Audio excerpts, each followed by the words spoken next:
Hi, Money Magicians. How are you? Welcome to episode 41 of the Money Magic podcast. If you've just joined us, my name is Zandile Mazwayi. I'm the founder of Wealthy Money. I help women of color heal ancestral money trauma so that they can fall in love with their bank accounts, increase income, and live their best lives. I am also the author of Heart, Mind, and Money, Using Emotional Intelligence for Financial Success. And in keeping with the constant theme where I interview Money Magic students for this podcast, my next guest is Zandile Mazwayi, and she is a Money Magic student. So yes, let's talk about her money journey. So welcome, Zandile. How are you? thank you so much, Van. I am awesome. Thank you. Good to be here. Finally, hey? Yeah, to have you here. Yeah, like I've been trying to interview you for a minute, hey? And it's so funny because long before this podcast even became a thing, you were like, yeah, I'll be publicly coached by you and recorded and on YouTube.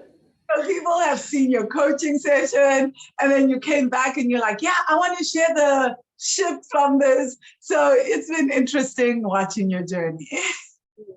Yeah. And then I started actually doing the work, and the work started working on me. And then it revealed so much about myself to me that I started running away from myself all over again.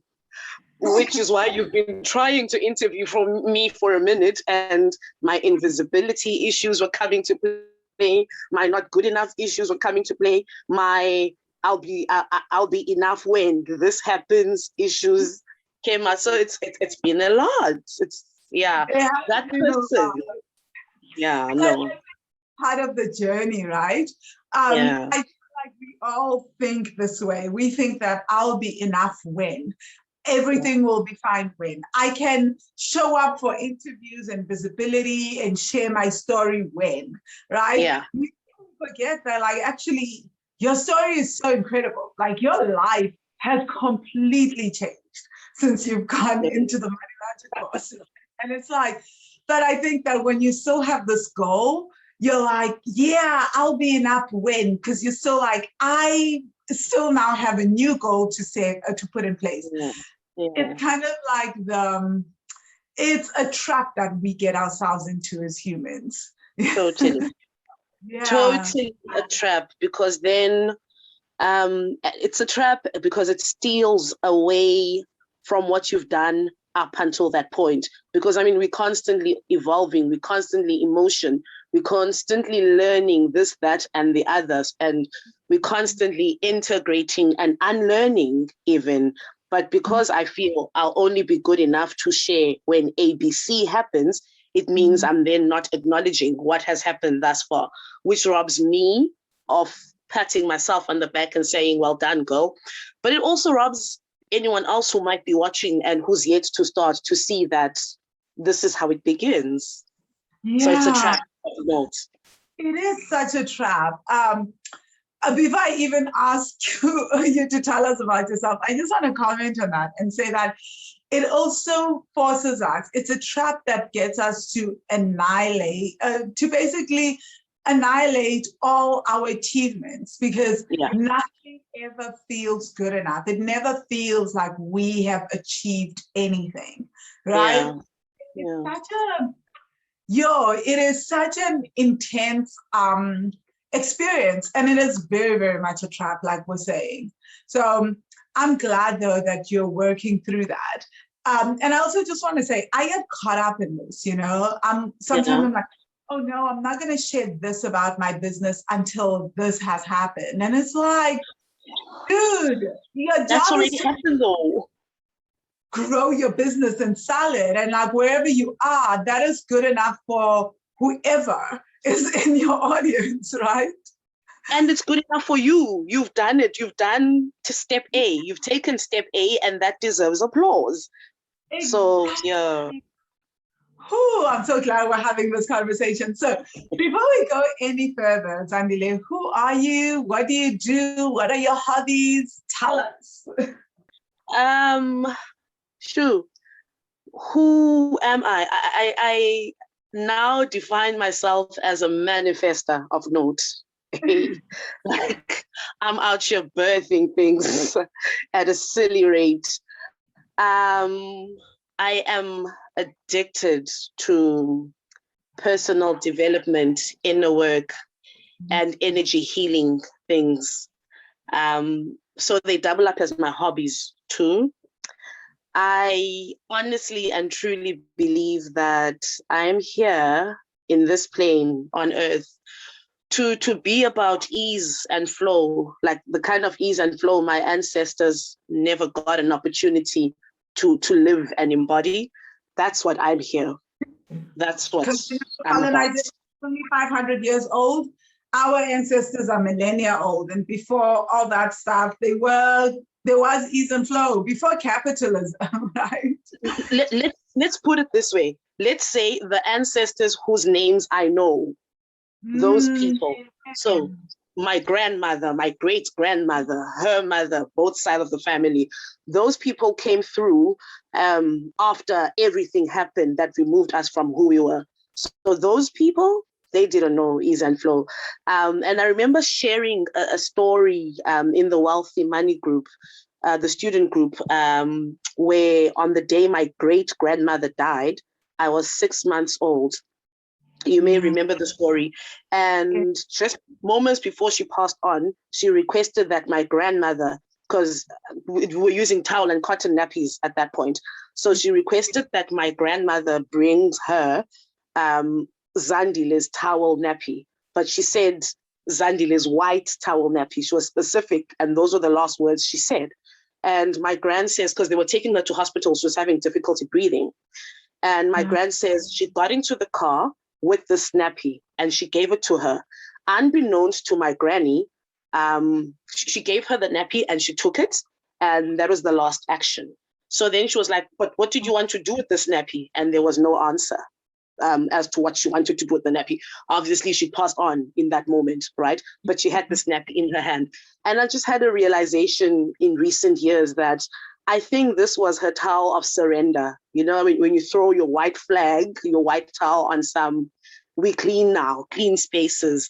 And I always joke to the family and I say that was her towel of surrender from all the hardship and all the hard work and all she'd been through. So I owe it to women like her because she worked damn hard. She worked so hard. She was a single mother, single grandmother even, raising a couple of generations on her own, and she worked till the very end, and she believed in hard work and all that. And I'm now thinking that she believed in hard work because circumstances had forced her into that. So I'm about the ease and flow that white flag represents. I always say if sleep was an Olympic sport, I would get a medal. I sleep like a child in creche. I need my daily afternoon naps or I get cranky and I'll still sleep through the night. So that is hobby number one. I don't take afternoon naps all the time, but often I do. Like the harder things get, the more I'm like, afternoon naps, please. In Joburg, I was back at afternoon naps. I was like, yo, the city does not agree with me. Yeah, no. When life is not agreeing with me, I sleep. When life is too exciting for me, I sleep. There was a point when I even lost weight because I was sleeping so much and not necessarily eating. So sleeping is my thing. I rest. I'm big on ease. I'm big on resting and relaxation and nice things that feel good. I'm a mother. Hey. I say nice life things. Nice life things. I am a mom to a very energetically sensitive, now 12-year-old daughter. Yeah. We had a big fight this morning, but yeah, the preteen phase is trying to show us flames, but we're here for it. And my biggest flex is how intentional about mothering her I am outside of my own wounding. So I'm very intentional and deliberate about that. Starting from the kind of work I do, it allows me to be fully present. So that's a little bit about, I work, you see, this is how much I don't value work. I forgot. What I do for a living is I do voiceovers. I'm a voiceover artist. So basically I lend my voice to TV, radio, local and international TV, radio, online adverts, as well as corporate campaigns. Yeah. And I've been freelancing at that since 2013. And it's grown with me. I've watched my own growth. There's just been so much expansion with regards, because at some point when I started that, I didn't know if it was sustainable. I didn't know I could do it for a living. And then like recently, I didn't know I knew I could live on it. I later learned I could live on it, but I didn't know if I could live independently on it. And that's what's happening right now. So yeah, that's me in a nutshell. So, I love that you're living independently on it. I love that you're consciously mothering your daughter. Yeah. We carry such wounds from our parents. And I think that if we are not conscious in parenting, if people are not conscious in parenting, it's easy to pass on those wounds. That for me has been one of the biggest fears around being a parent. Is like, oh, look, my mother wound is on steroids. Who will I be when I actually do decide to consciously, who will I be when I decide to parent someone? But being in the student group and seeing so many students making different parenting choices and doing so is so healing and cathartic. So thank you so much for sharing that. My next question to you is, what does money mean to you, and how would you describe money to an alien? It means access. It means access. It's the one thing we've got on planet Earth, dear alien, that enables us to access so much. If you want food, if you want to enter spaces. Yeah, so I would it's an access card. Casey said the same thing. And I know you haven't watched Casey's episode because her episode as we're recording this hasn't yet come up. So like she said, she had the very same definition. Freaky. I love it. Money, access, and access to things. I agree. Yeah. Okay, so when did you start suspecting that your relationship with money was more than numbers, more than budgeting, but just had a little more than the usual practical stuff that we're taught about money? Spend less, don't allow yourself to have fun. I think before I even knew that there were opportunities for energy healing and personal development, before I knew anything can be done about whatever I identified as an issue within myself regarding money. I remember when I was working as a student, when I was in varsity, I had a part-time job, right? And then at some point when I left varsity, I continued working. But even when I was working full-time, even when I started in my industry, when I was doing proper industry work, I still was constantly broke. And I couldn't understand it, because growing up, the dream would be to become adult and make my own money so that I can live this and that kind of life. And it just wasn't happening. So then I figured something must be wrong, because here I am now. My friends are still in varsity. I'm working. I'm earning a decentish salary. I have no kids. Like, I'm my only responsibility, somewhat. And I never have money. And then I knew something was wrong. But I just didn't know how to go about fixing it for years and years. It frustrated me. Even when I got badly into debt, because there was a point when I was so badly in debt that around the 25th of each month, which was payday, I wouldn't be able to sleep at night. Oh, I remember you telling us the story. Were you the one that would go park outside the ATMs and withdraw? I've done that too.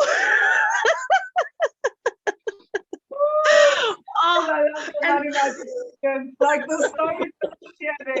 The thing is, me in debt. I'm not even shocked because, okay, I never did that because I didn't have a job. But like, I feel like if I had a job, because I've only really had a job for 18 months of my adult life. And then I worked as a mining and energy analyst also for 18 months. So, but like, I feel like if I had a proper job, that would have been me. I have done the same, slept outside and gone and taken money out. Midnight, I drove an Uno. But the thing is, you were working and you were doing the responsible adult things, right? And yet there's never any money. Like, what the hell is that? That's the thing that used to annoy me. It's like, I remember when I was having $60,000 in debt, I would walk around with a notepad just so that I could stop myself spending money all the time.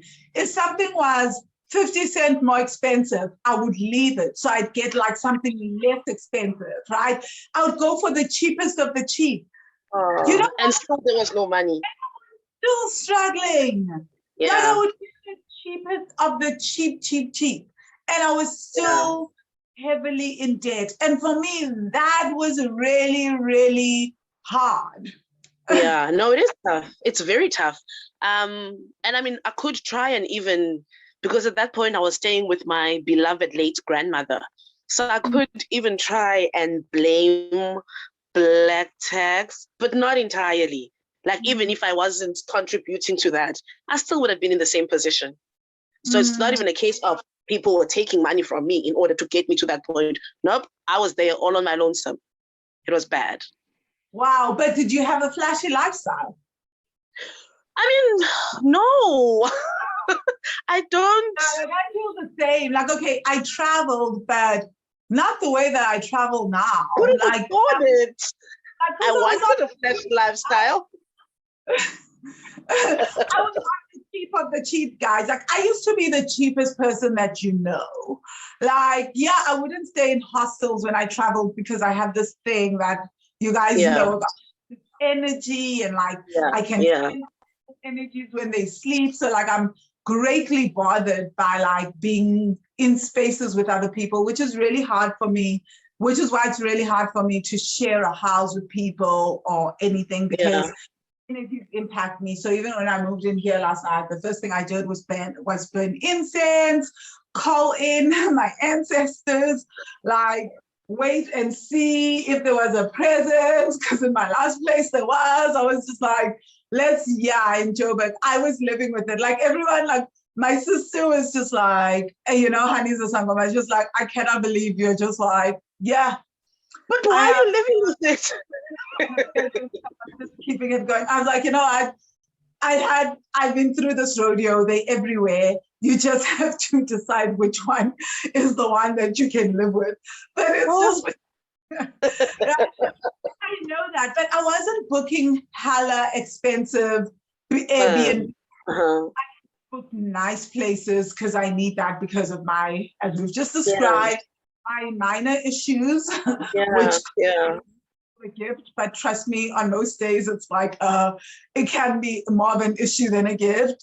And then but like in terms of food, yes, I was eating healthy, but the cheapest of the cheap again. Like I was the kind of person, this is a true story, guys. Like I would, instead of shopping at the farmers, when I was living in Boston, I would go like furthest farmers market, I would calculate, okay, would take me like $2 to and fro or $3 to and fro on the train, and then maybe a bus ride to my place again. So maybe like $5 in total so that I can buy from the farmers market far, far away, in like 2 towns away.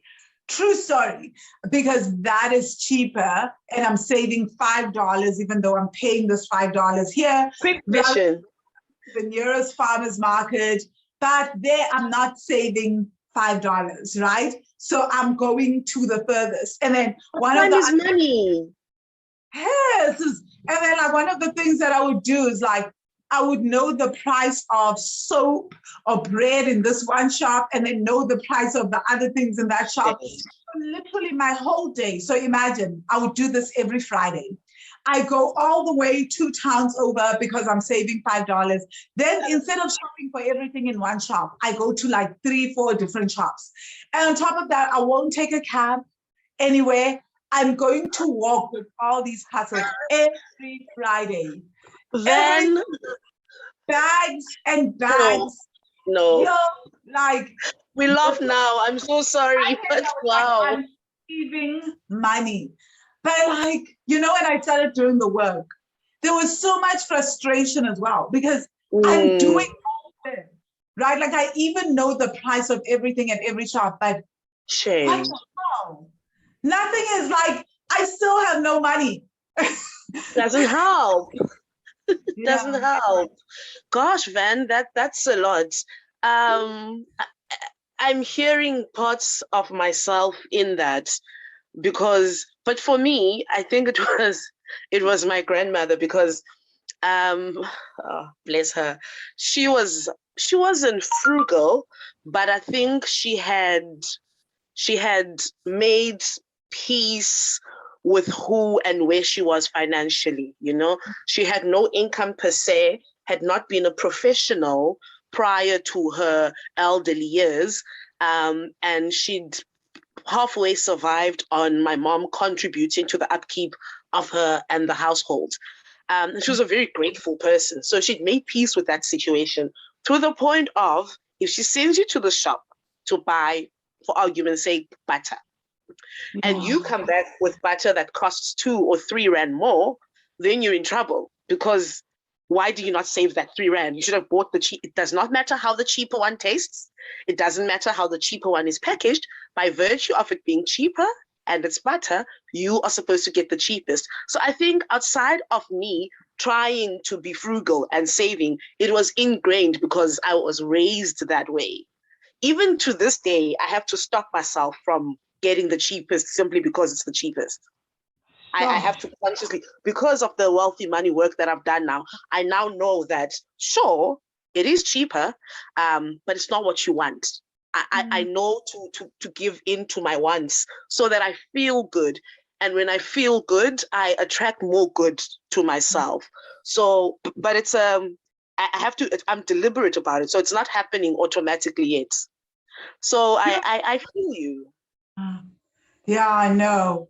These are things that I did, like what you've just said. And of course, it makes a lot of sense. Excuse the pun. It makes a lot of sense. Yeah, excuse the pun. But it really, but then like most of us that have lived that life, if anyone's listening, then it's not true that like you often don't end up with more money. I was most anxious when I was living like that, because it was the center of my entire universe, like I could not go an hour without thinking about money and how to save. And I always say to people, it's got to be a balance of mindsets. Most of us are so on saving money and holding on to money for dear life.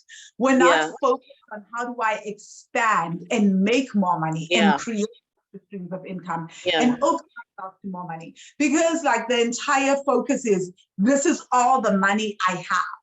So it's really hard to step out of that mindset and step in.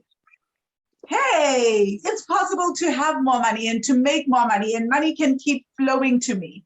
Most of us can say, but to live that and embody that, it's a whole different type of mindset. Because for me, when I started doing the work as well in the MoneyMagic course, I had to start learning how to consciously embody that, right?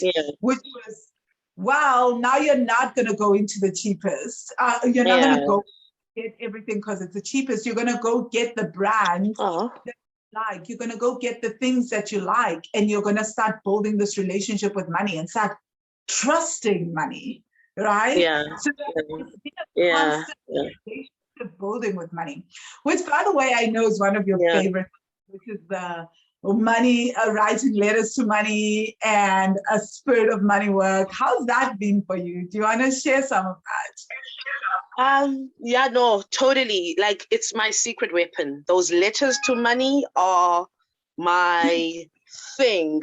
When I started, because when did I start?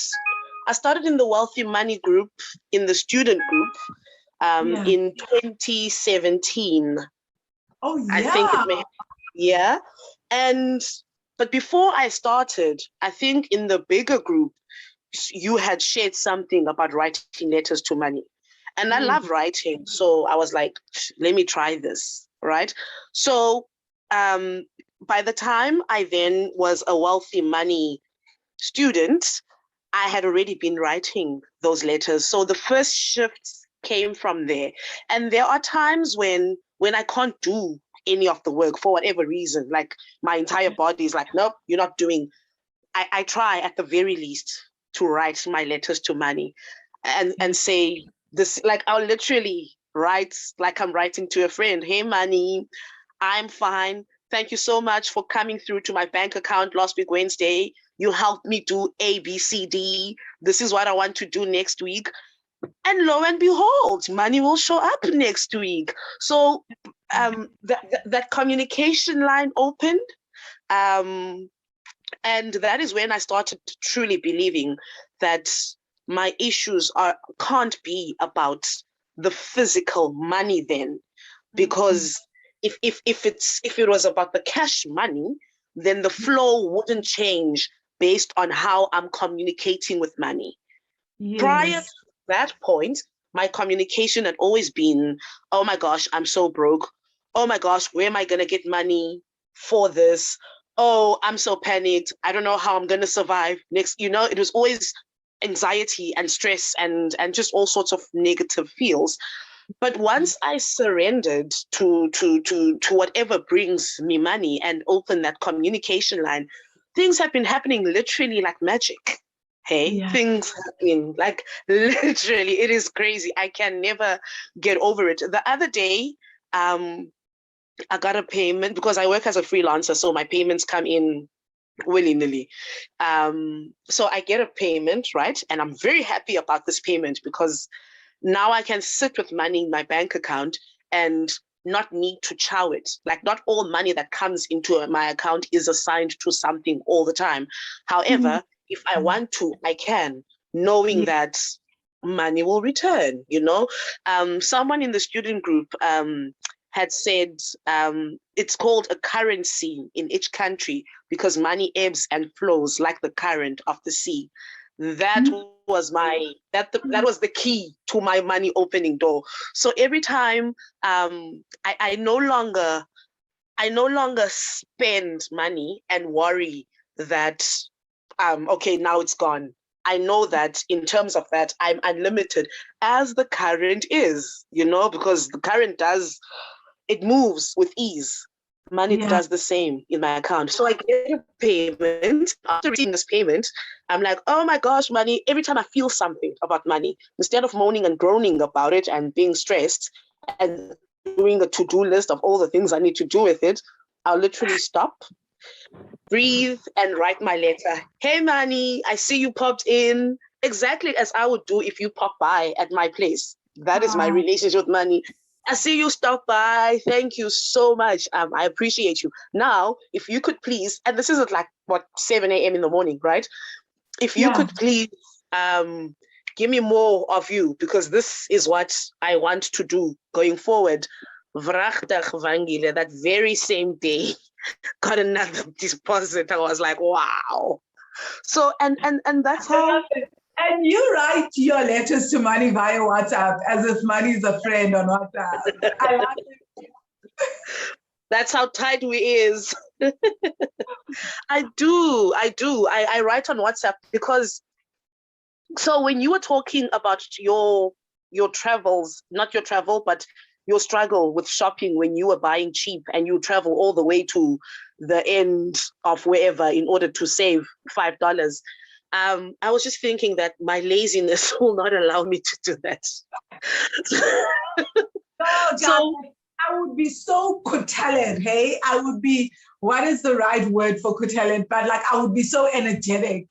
I would like have the energy for that kind of thing, you know? You'll have vigor for it. My thing, And I'm energy. And you know, like I keep thinking to myself, you know how much easier it would have been to just sit, do the work, and then just energetically open myself to receiving more. That's why I want to say that energy could be better utilized getting more money into your space. Right. Honestly. Yeah. Like we don't, I think there's a lot, I had to do a lot of work on this, you know, to really heal that trauma around what I thought I could get in terms of money, because I had like all my set points. And remember how I always say in the student group, who taught us that we only need to earn money once a month, that money can only come through once a month. So that was always my thing, you know? Yeah. But also, in answer to that question of who taught us, we come from households that are led by people who didn't have the privileges we have of access to this kind of work. And those people were earning salaries. And so their salaries came once a month. It then figures that I will then grow up thinking money can only come once a month. And because I'm so anxious about when it comes once a month, I blow it when it arrives because you only think that it comes once a month. You can't imagine another world where money is constantly flowing every week even. And also my body is not happy about this anxiety. So if it's the money that's causing me anxiety, then I need to chop it, finish, let it go, so that I can breathe again. We sadly, at some point, felt better about being broke than about having money. So it was a whole lot of work of learning to make peace with having money in your account and not needing to take it everywhere, like not assigning, because I mean, there's a meditation. I can't remember what lesson number it is, but it is if money was your lover. So money as your lover. That's a whole meditation. I love that meditation, actually. Yes. That opened doors for me. That was one of my original ones as well. The first ones I did when I became a student. And I really had to see money that way. And I mean, if money was your lover, what lover will be happy with coming through to your place once a month and then you give it no rest and then it's gone and then you want to cry that it's gone, but you were the one who was treating it that way, you know? Yeah. So it really wants to be allowed in once a month. Like imagine. Are you cheating on me? Love affair, but the lover only gets access to you once a month. What? Like, yo, guys, no. You want a lover that like you want a house that is open at all. Yeah, that you can come through whenever. Yeah, so your lover can come through at any point. But most of us are out here building houses and lives where like we are content to only have our lovers come through once a month. Yeah. Maybe I think I agree with you. It's that whole mindset that we grew up with when it came to family members, right? Like also our parents, we saw them making money once a month. Although I have seen my dad make money every single day, you know, in his pharmacy. I think that helped. When I started, because I used to just think I just have like a terrible relationship with money. My parents had a terrible relationship with money at all times. And then as I started to heal, I started to see the different ways that they made money and the different relationships. And that helped me a lot. And I think that's the trauma, is that trauma makes us myopic, you know? Like we become myopic. Yeah. You see one thing. Yeah, we see one thing and we form this one belief and we hold that believe. But it's really, really true You're for us. Breaking up a bit, Van. Pardon? I was saying you're breaking up a bit, but I can hear you now. We're good. Oh, sorry, guys. So I was just saying, trauma makes us myopic, and I wanted to say in the interview before you. So, guys, look at episode 40, Lerato Mulisana, and she says one of the things she talks about was how she grew up in this family that everybody was like, oh, this is such an affluent family.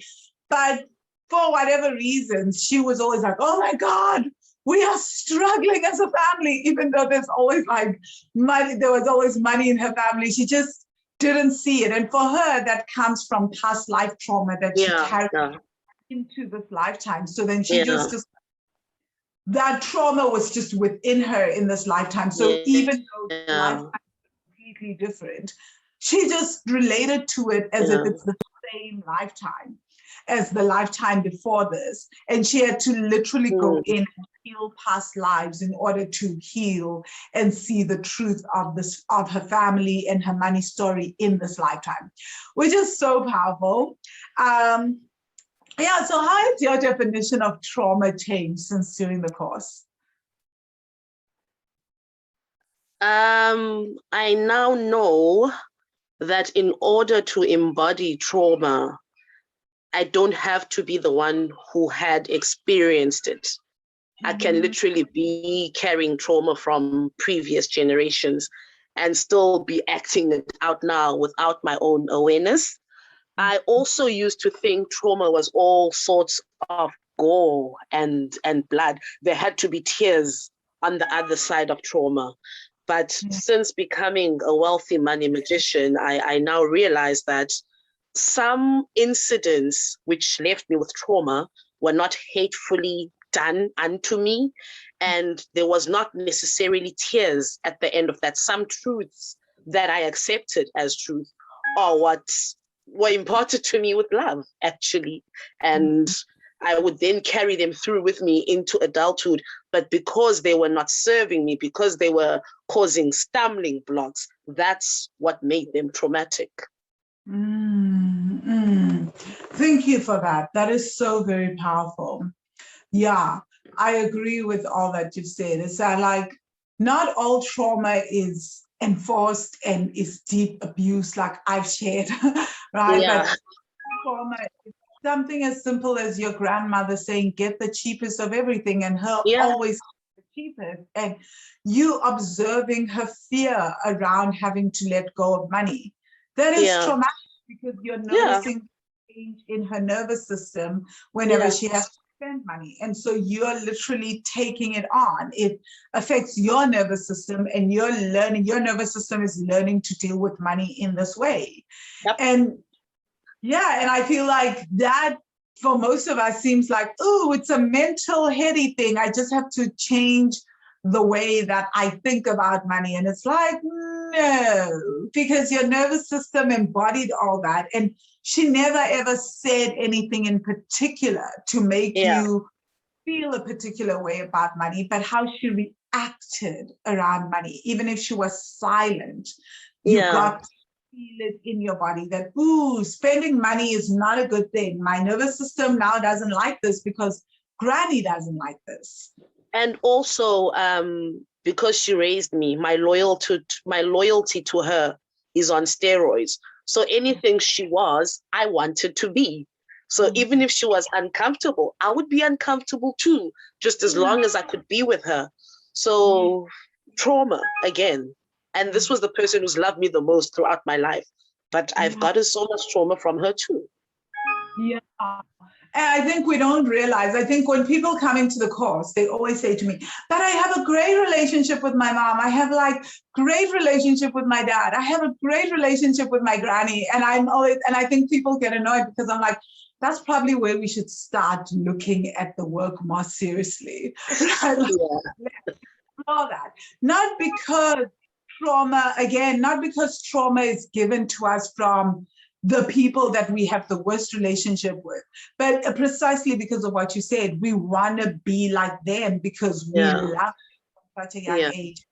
Without even noticing it, we then take on their behaviors. And those are so unconscious. And I think it's in those, and those are the most uncomfortable relationships to examine, I find. Yeah. The Yeah. we love the person deeply, because we don't want to admit that we could have gotten some of their traits, and some of those traits can be holding us back. Yeah. Because it feels we are being disloyal to them in some way. It does. And vows of loyalty will hold us in bondage, good and proper, and then some. I remember I moved finally into my own space this year, and I'd been wanting to.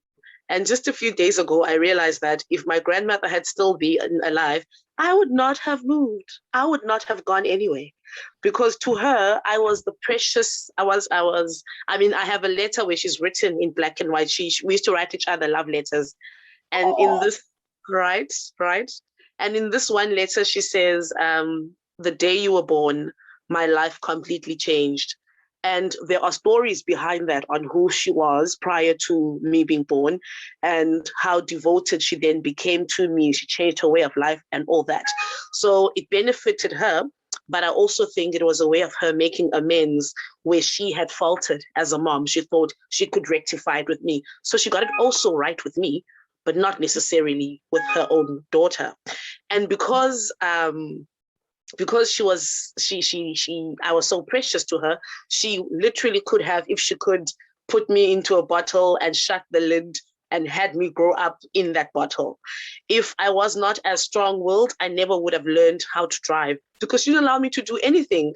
And I remember at some point in my mid-20s, I tried to move away from home to go live in Johannesburg, because we're from Cape Town, right? And I moved to Johannesburg. You remember at the beginning of this session, I said I am a crazy manifestor. Yes. I was not aware of it, but looking back now, I realized my grandmother was exactly the same. Everything she uttered would happen, would come to pass. And we took no notice of it. Because I remember living in Johannesburg, living my best life in Johannesburg. And she would call and I'd be like, sorry, can't talk, busy driving to a party or whatever. And she would panic. She said she'd tell me that she would watch the news on SABC TV in the morning. And when there's a traffic report, because I was a driver also at this point, and when there's a traffic report, they would show on screen like an old picture of Johannesburg traffic, right? To depict that this is what we're talking about. She says she would panic so much because she'd imagine me in that mess. And I literally came back to Cape Town the day after she called me one Sunday, and I was on my, sorry, can't talk, I'm driving. And she said, your life seems to me that you are on a one-way party in that Johannesburg. And I rolled my eyes. I was like, lady, sit down. Let me eat my youth and all that. And she was like, you know what? You are coming back to Cape Town. Mark my words. And I laughed it off. The very following day, I got a phone call from my first freelance gig. And I was like, okay, I'll come to your offices in Hyde Park. And they were like, no, our offices are in Cape Town. Please come meet with us. And they made me an offer I couldn't refuse. But point is, I was back in Cape Town. There were many instances of that sort. So I would never have moved out of home if that lady was still around. As a result, because of that vow, I mean, she passed on in 2017, but my loyalty to her remains. Even today, in order to navigate myself through life, I will ask myself, how would she have handled this? Because she was also very wise. Outside of her traumas, she was a very wise old lady. So when I had to move into my own place at the end of March, I think, I had sleepless nights, hey? The kind of nights I had when I was heavily in debt, those kind, like for days and days, I couldn't sleep because I was being disloyal to what I knew my grandmother wanted for me. And my grandmother wanted me at home. What is this growing up thing you're doing, living outside of us? It's not acceptable. So many times had I tried to move out of home and she was around, and it never came to pass properly. When I finally managed, she got me right back here. So because of those vows of loyalty to the people we love, we we sabotage ourselves. And I mean, that can only be trauma. It can only be trauma. I agree. Wow, that's such a powerful story, because I think we all saw it in the student group. So guys, when Zandile moved, she was sharing the entire move with all of us. I think we to observe the journey, and like she had to do the inner work around that, because the greatest fear, I think that not the greatest fear, one of the things that I always say to students is that when you're facing a vow of loyalty, when this is happening and you're feeling this guilt and you're feeling this discomfort and you can't sleep, one of the things that's going to happen when you're breaking a vow of loyalty is that you're going to be enmeshed in guilt. You're going to just be feeling all this guilt. And the next thing you're going to do is, to get rid of the guilt, you're going to actually force yourself to basically sabotage the breakthrough. So one of the things that she was in danger of was like literally sabotaging the entire move, So she had to do quite a bit of work. Did you work on the vow of loyalty as you were moving, Zandile? Yes, I did. Yes, I did.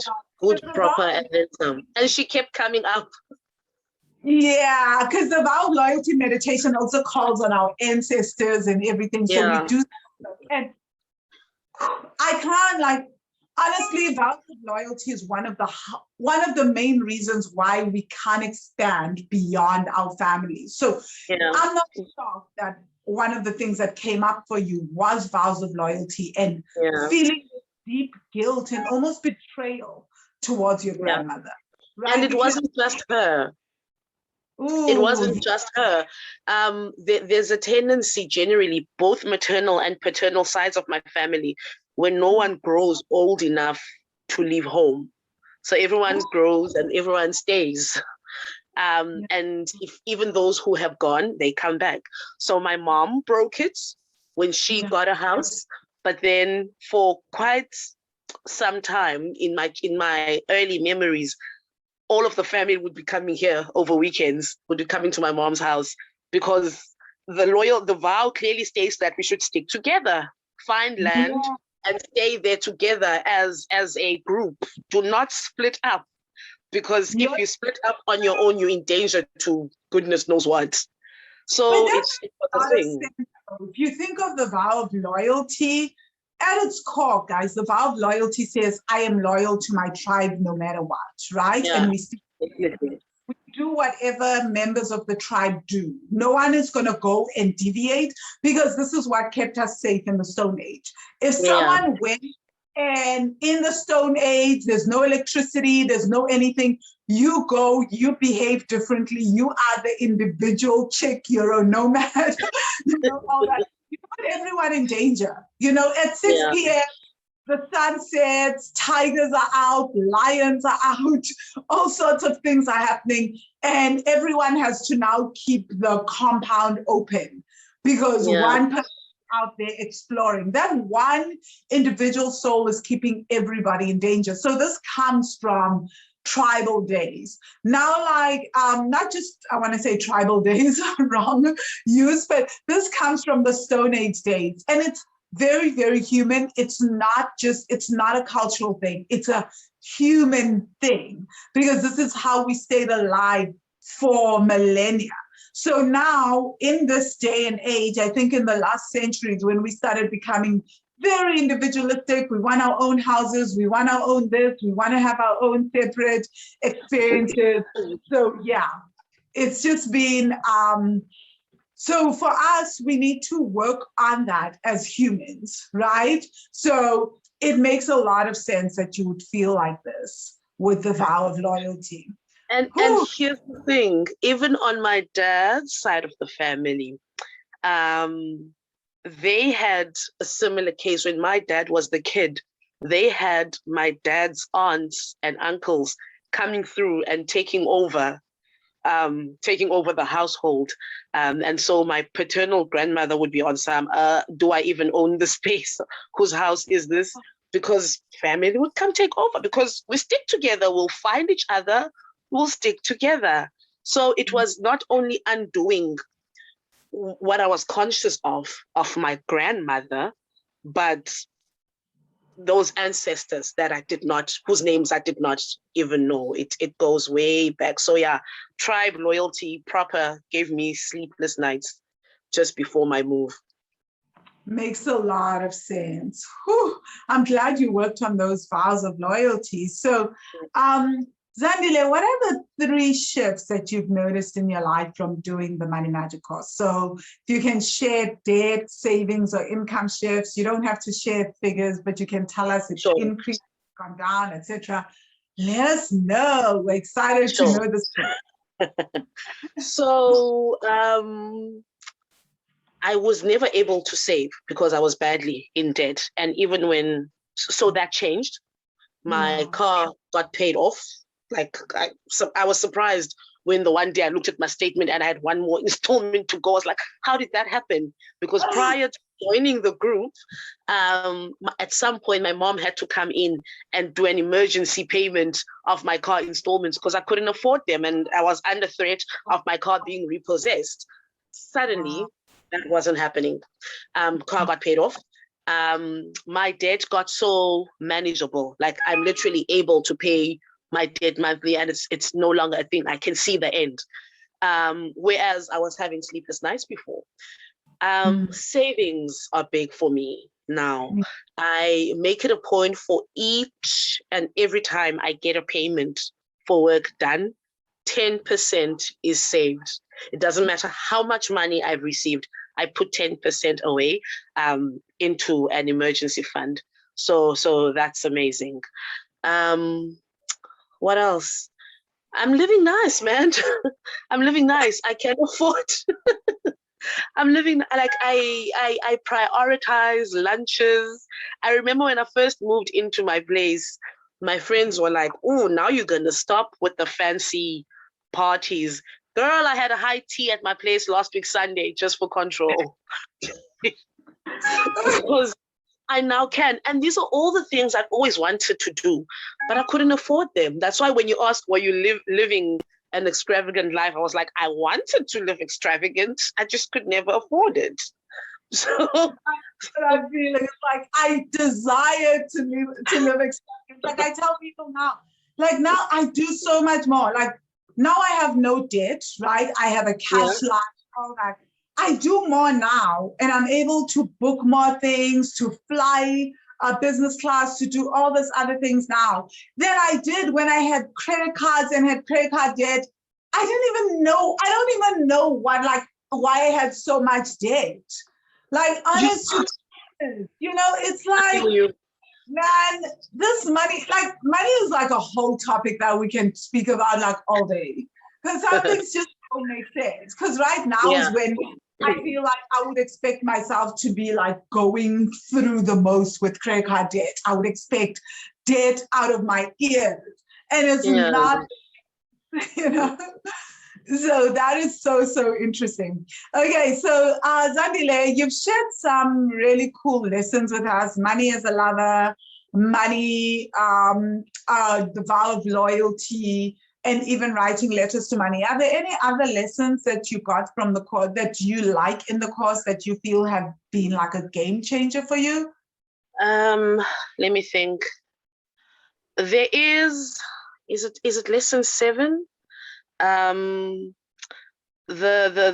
fear of money not being enough. I've forgotten the exact phrasing.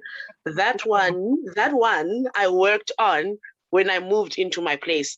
Because remember, my mom bought a house, right, when I was 2 years old, and this would be our home. So I've always had a home. I've always had a room, right? And when other parents were making their adult kids pay lodging fees, my mom didn't do that. I could stay home whenever, like forever. I was allowed to. So it was new that now every month I now need to pay for my own accommodation. And I panicked, like, is the money, because also working as a freelancer, I don't have a set amount of money, of income each month. So what I do is I will say, okay, money, this is what we're doing this month. I want this and that and that. and it's happening, so that's how it goes. But also it's a faith game, hey, because then I have to not worry about it. I can't want money to show up and then fret about money not show up, because then it means I'm not trusting money. Yeah, but I think that requires you to be in your body, because I know a lot of people that say, I'm not worried about money, but then it's lip service. And I think we feel that in our bodies when we're not worried. It's like about being in the body and really feeling the relaxation of the body and the nervous system. So you know what I do? I make sure, in order to attract money to myself, I really make sure that all my needs and wants are met. So if, for argument's sake, I must pay... Don't say.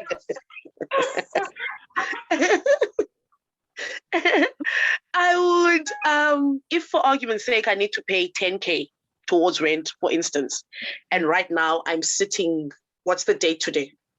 The 11th, and I'm sitting with 6K in my account, but I need medication. I'm not going to get medication because I need to build on that 6K in order to make it 10K. No, go get your medication. Once you take care of yourself, money takes care of you. So I try very hard to make sure that my needs and my wants are always met, because self-preservation, and then things just fall into place. So when I first moved, that was the biggest challenge when I moved into my place in April. Will I be able to afford to stay here? I mean, sure, I managed to pay the deposits required and all that. I'm here now. But am I going to get kicked out any day now because I can't afford to pay it? And then it's been 4 months. There has not even been a threat of being able to make it happen. Yeah. So, wow, I love this. Like, yeah, but it was that meditation. Talking about, it's very counterintuitive, contrary to what we've been taught. Because someone will tell you, well, you've got rent to pay. You can't go and take care of your needs and your wants. Hold on to the money that you have for dear life. I've never, as a money coach, guys, when you come to me, I'm not going to be that person that tells you that. Why? Like, this is really quite simple for me, right? If we're doing the work and we're working on calming your nervous system, if your nervous system goes into survival mode and stays there because you're trying to manifest an extra 4K to pay for rent, right? But everything within you is ill, you're in survival mode, you're not able to eat, etc. It's so much harder for you to do that manifestation or for you to think clearly, because your entire nervous system gets triggered into survival mode. So a lot of the things that we're taught as great financial practices are extremely nervous system unfriendly. This is why also I was extremely broke when I was going from one place to the next, because I was spending an entire day shopping, extremely exhausted. By the time I got home, trust me, I don't want to think about money, how to attract money, etc. But had I just taken the cab, gone shopping, come back, done that in an hour, taken a nap, guess what? I would have woken up a few hours later, eaten, been really fresh, and I would have been in a space to say, okay, now how do we manifest this money? How do we make this thing happen? But because my nervous system was in deep survival mode and exhaustion, I couldn't do that. And so most of us are taught that this, whatever it is that we're doing, that is self-deprivation and self-denial, is a good thing. And we don't realize, and we don't understand why we're not able to manifest more money. Also, I wanted to add to that, Van, and say time really is money. So if you are saving yourself time, getting A to Z done, then the time you have saved is the time that you use to manifest.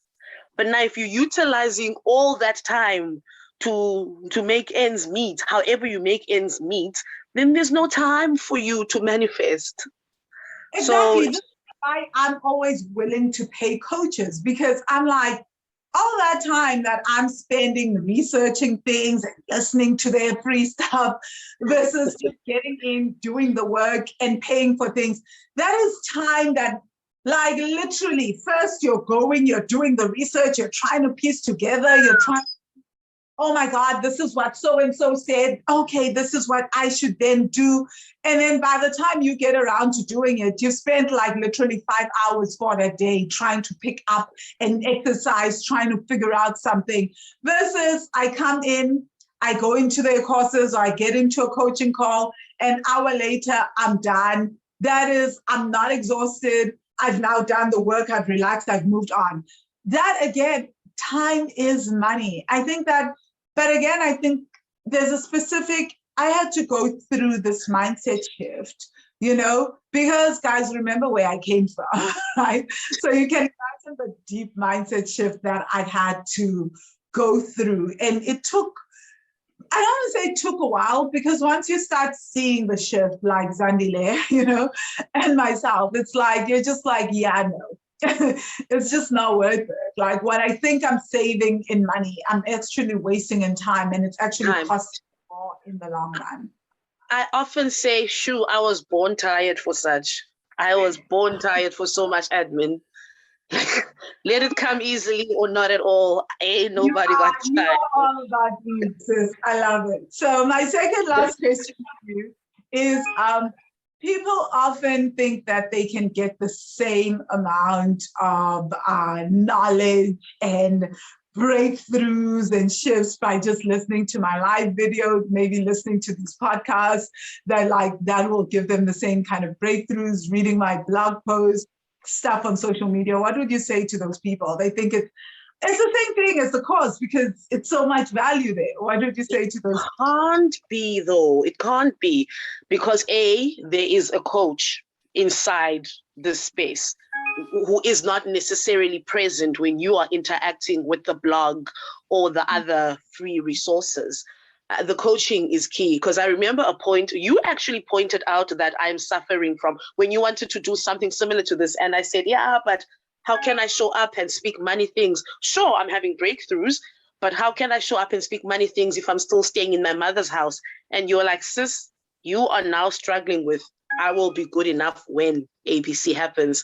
I pretended not to listen, but you can't get that from the blog, because we all are individual cases. No cases are ever the same, firstly. Secondly, the interaction for me in the student group is where it's at. I literally feel after my letters to money, sharing things in the student group gives me shifts galore. Sometimes, because there are times when, mainly what is happening in the student group is a whole lot of learning and unlearning, right? And I'm 34 years old, so it's been years and years and years of learning things that don't necessarily serve me. In order to unlearn that, I get so exhausted, which is possibly why I sleep so much. So sometimes, even if I haven't necessarily done the work because my system's shut down, reading about your shenanigans or reading about someone else's shifts will sometimes trigger something in me, will sometimes give me a breakthrough and help me unlearn or learn whatever it is that I need to. So it can't be, it will give you a start for sure, because that's what's happened with me as well, but you need more.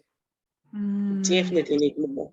Yeah, I know that. And also I say to people, well, the beauty of there's no way. These meditations are a lot, guys. When we talk about various meditations in the Money Magic course, there's literally so many different meditations. And you're never going to get through all of them, ever. Because they created in that way, because everyone is different.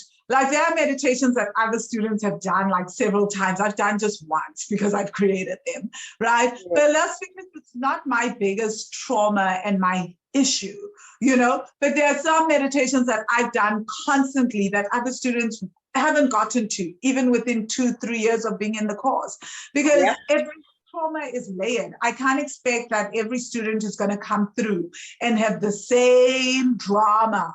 Even if they have the same drama, they're not going to have the same cause for that. Yeah. So, Zandile, how do people get hold of you? It's been such a pleasure talking to you. How do they get hold of you? What is your intention from coming on this podcast? Do you just want to connect with other people? Do you want to get more? Like, do you want to? What is it? Do you have any particular intention?